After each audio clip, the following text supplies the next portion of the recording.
The Bureau of Alcohol, Tobacco, and Firearms, the ATF, is at the center of the Fast and Furious scandal, but the organization is no stranger to controversy. Now, its involvement with operations gone awry goes back to the days of President Clinton, but oddly, it may be the Watergate scandal of the 1970s that is most similar to the events unfolding at the DOJ today.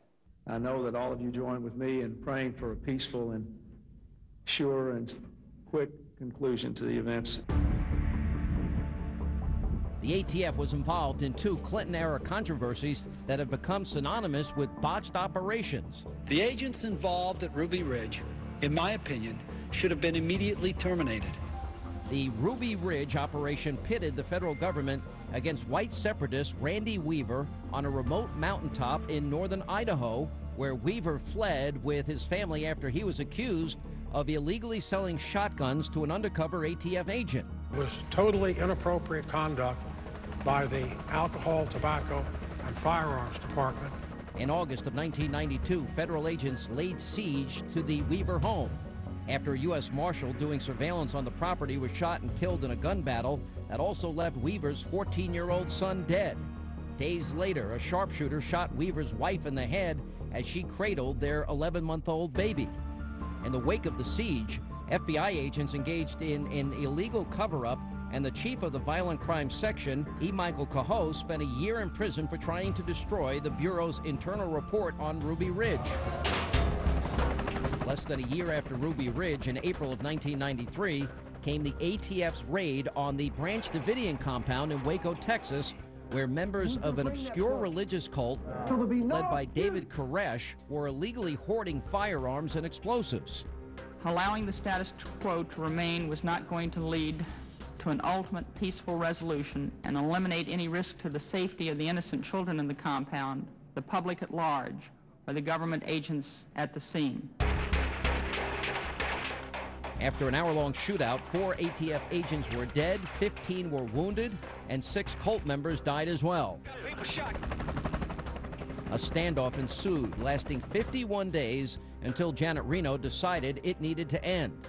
The cult members were told that if they refused to come out, tear gas would be inserted into the compound. We have what appears to be a fire going on right now.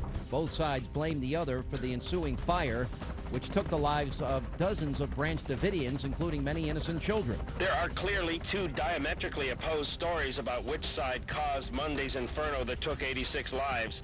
The FBI insists cult members started the blaze as part of a suicide pact at the direction of David Koresh. Many accused Reno of negligence for signing off on the operation, with some calling for her resignation. Surprise would be a mild word to say that anyone that would suggest that the Attorney General should resign because some religious fanatics murdered themselves. In the end, 2 ATF agents were terminated, but Attorney General Reno kept her job. In the scope of American politics, though, the Fast and Furious scandal may actually bear the most resemblance to Watergate. What did the president know, and when did he know it?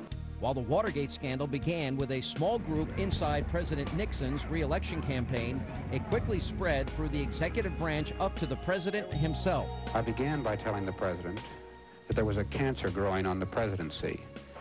People have got to know whether or not their president is a crook. Well, I'm not a crook. Congressional hearings have made it clear that the Fast and Furious scandal has spread quickly from the ATF's Phoenix office to the top of the Department of Justice. When did you first know about the program, officially I believe called Fast and Furious? I probably heard about Fast and Furious for the first time over the last few weeks. Their operations, this one has gotten a great deal of publicity. Yeah, they're dead Americans as a result of this failed and reckless program.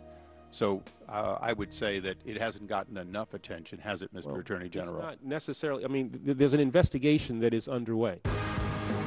19 people involved in the Watergate scandal wound up behind bars, and so far, 12 Justice Department officials have been implicated in the Fast and Furious scandal. It remains to be seen what the consequences will be for their actions. But Watergate may provide guidance for those on the ropes in the Justice Department today. Ironically, it may be Richard Nixon who put it best. In any organization, the man at the top must bear the responsibility. That responsibility, therefore, belongs here, in this office. I accept it.